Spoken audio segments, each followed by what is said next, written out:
They say silence is golden, but for 10 years, my silence has been a cage. I've written 1,000 versions of the truth, and not once have I had the courage to let him read them. Now the clock has run out. He's leaving, and the silence between us is loud enough to break my heart. How do you say stay when you've spent a decade saying goodbye?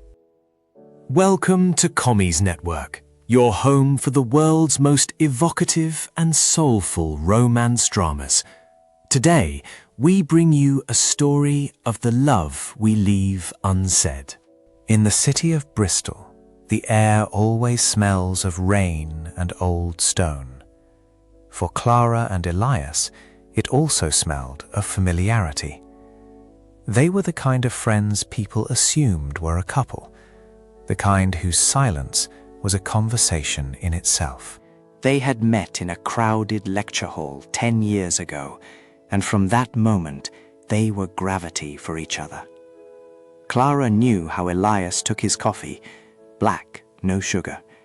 Elias knew exactly which song Clara listened to when she was sad.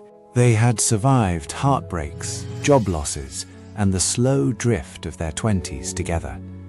But beneath the easy laughter and the shared meals, there was a fault line that neither dared to cross.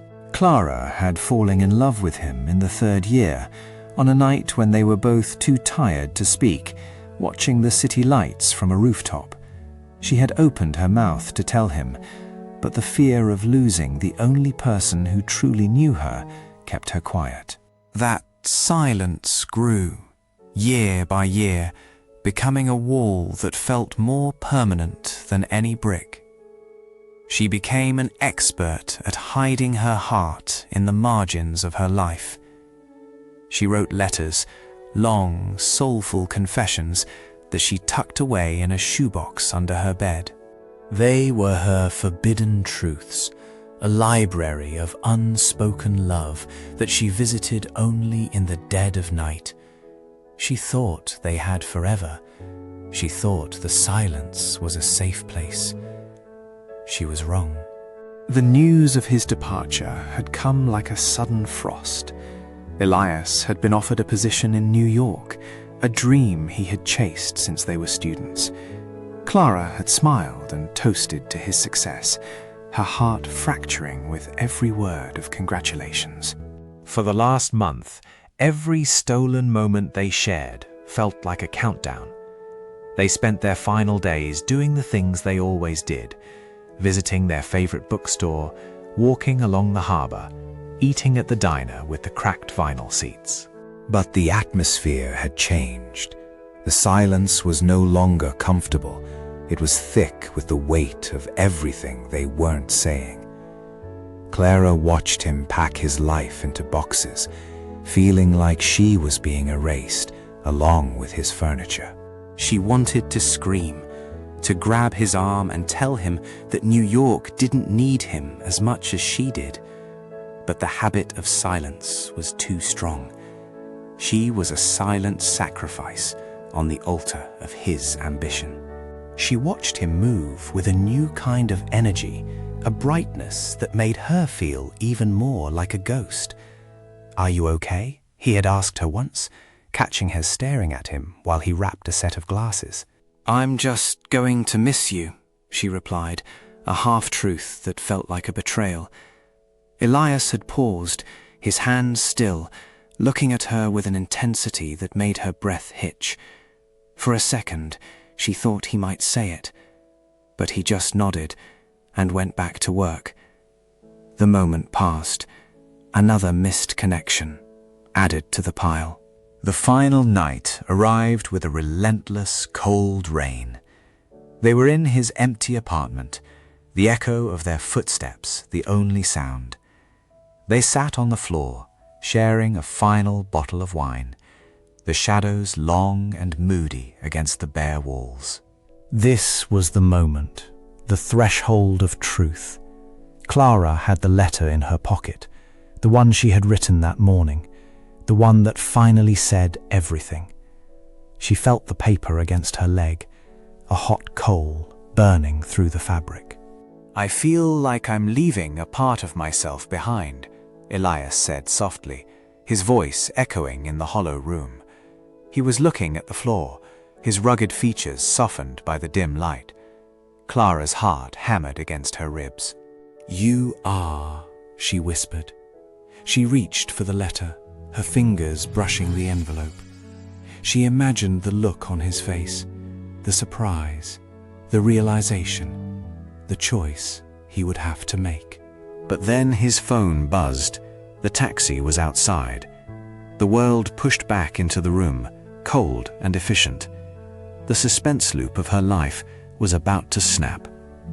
She watched him stand up, watched him grab his suitcase, and she felt the words die in her throat once again.